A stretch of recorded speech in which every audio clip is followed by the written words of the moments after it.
KSRTCയെ തൊട്ട് കളിച്ചാൽ ഇനി കളി മാറും.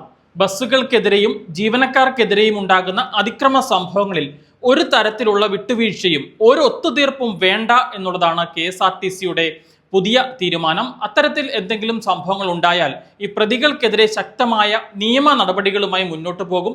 5 വർഷം വരെ തടവും പിഴയും ലഭിക്കാവുന്ന വകുപ്പുകൾ ചുമത്തിക്കൊണ്ട് പോലീസിനെ കൊണ്ട് കേസെടുപ്പിക്കണം എന്നുള്ളതാണ് KSRTC യൂണിറ്റ് മേധാവികൾക്ക് ഇപ്പോൾ KSRTC മാനേജ്മെന്റിന്റെ ഭാഗത്തു നിന്നൊരു നിർദ്ദേശം വന്നിരിക്കുന്നത്. ഈ കഴിഞ്ഞ ദിവസങ്ങളൊക്കെ നിരവധി സംഭവങ്ങൾ അത്തരത്തിൽ സംസ്ഥാനത്തുടനീളം റിപ്പോർട്ട് ചെയ്യപ്പെടുകയുണ്ടായി. അതായത് പല കാരണങ്ങൾ പറഞ്ഞുകൊണ്ട് മറ്റു വാഹന യാത്രികർ KSRTC ജീവനക്കാരെ വാഹനം തടഞ്ഞു നിർത്തി മർദ്ദിക്കുകയും അല്ലെങ്കിൽ ബസ്സിന് കേടുപാടുകൾ വരുത്തുകയും ബസ്സിന്റെ സർവീസ് മുടക്കുകയും ചെയ്യുന്ന സംഭവങ്ങൾ സമീപകാലത്തായി വലിയ രീതിയിൽ വർദ്ധിച്ചു വരികയാണ്. ഈ സാഹചര്യത്തിൽ കൂടിയാണ് KSRTC മാനേജ്മെന്റിന്റെ ഭാഗത്ത് നിന്ന് ഇത്തരത്തിൽ ഒരു ഇടപെടൽ ഉണ്ടായിരിക്കുന്നത്. ഇപ്പോൾ നമുക്ക് ലഭ്യമാകുന്ന വിവരമനുസരിച്ചാണെങ്കിൽ KSRTC CMD എല്ലാ യൂണിറ്റ് മേധാവികൾക്കും ഒരു സർക്കുലർ അയച്ചിട്ടുണ്ട് എന്നുള്ളതാണ് മനസ്സിലാക്കുന്നത്. ആ സർക്കുലറിൽ പറയുന്നത് ഇങ്ങനെയാണ്: ഇത്തരം സംഭവങ്ങൾ ഉണ്ടായാൽ, അതായത് ബസ്സുകൾക്കെതിരെയോ ജീവനക്കാർക്കെതിരെയോ ഉണ്ടാകുന്ന അതിക്രമ സംഭവങ്ങൾ ഇനി ഉണ്ടായാൽ ഒരു തരത്തിലുള്ള വിട്ടുവീഴ്ചയ്ക്കും നിൽക്കേണ്ട,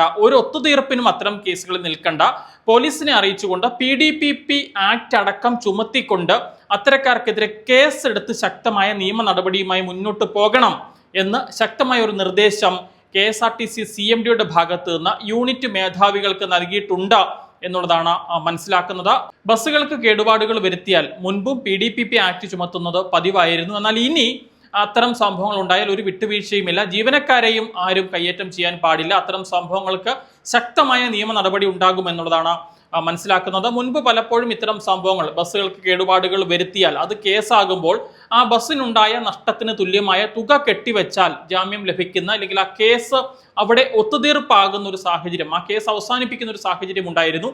ഇനി അത് അനുവദിക്കില്ല. അത്തരം ഒരു നടപടിയിലേക്ക് പോകണ്ട, ശക്തമായ നിയമ നടപടിയുമായി മുന്നോട്ട് പോയാൽ മതി എന്നുള്ളതാണ് കൃത്യമായ നിർദ്ദേശം KSRTC മാനേജ്മെന്റിന്റെ ഭാഗത്തു നിന്ന് യൂണിറ്റ് മേധാവികൾക്ക് നൽകിയിരിക്കുന്നത്. അത്തരത്തിൽ കേസ് ഒത്തുതീർപ്പാക്കാൻ സാധിക്കുമെന്നുണ്ടെങ്കിൽ, പണം നൽകിയാൽ കേസ് അവസാനിപ്പിക്കാൻ സാധിക്കുമെന്നുണ്ടെങ്കിൽ അത് സമൂഹത്തിന് തെറ്റായ ഒരു സന്ദേശമാണ് നൽകുന്നത്. ഇത്തരം പ്രവണത വീണ്ടും വർദ്ധിക്കത്തേയുള്ളൂ. ഇത്തരം സംഭവങ്ങൾ ആവർത്തിച്ചുകൊണ്ടേയിരിക്കും. അതുകൊണ്ട് ഇനി ഒരു തരത്തിലുള്ള വിട്ടുവീഴ്ചയും ഒത്തുതീർപ്പും വേണ്ട എന്നുള്ളതാണ് ഈ നിർദ്ദേശത്തിൽ പറയുന്നത്. മുൻപ് നമുക്കറിയാം, ആശുപത്രികൾക്കെതിരെ ഇത്തരം അതിക്രമ സംഭവങ്ങൾ നിരന്തരമായി വർദ്ധിച്ചൊരു സാഹചര്യത്തിലാണ് ആശുപത്രി സംരക്ഷണ നിയമം കൊണ്ടുവരുന്നത്. അതിലൂടെ, ആ പുതിയ നിയമത്തിലൂടെ ഒരു പരിധിവരെ ആശുപത്രികളിൽ നടന്നിരുന്ന അത്തരം അക്രമ സംഭവങ്ങളെ കുറയ്ക്കാൻ സാധിച്ചിട്ടുമുണ്ട്. അതേപോലെ തന്നെ KSRTCക്കെതിരെ ഉണ്ടായിക്കൊണ്ടിരിക്കുന്ന, അല്ലെങ്കിൽ വർദ്ധിച്ചു വരുന്ന അതിക്രമ സംഭവങ്ങൾ ഒരു പരിധിവരെ കുറയ്ക്കാൻ സാധിക്കുമെന്നൊരു പ്രതീക്ഷയാണ് KSRTC മാനേജ്മെന്റ് പങ്കുവയ്ക്കുന്നത്. ജീവനക്കാരെ സംബന്ധിച്ചിടത്തോളം അവർക്ക് വലിയൊരു ആത്മവിശ്വാസം നൽകുന്ന, വലിയൊരു പ്രതീക്ഷ നൽകുന്ന ഒരു തീരുമാനമാണ് മാനേജ്മെന്റിന്റെ ഭാഗത്തു നിന്നുണ്ടായിരിക്കുന്നത്.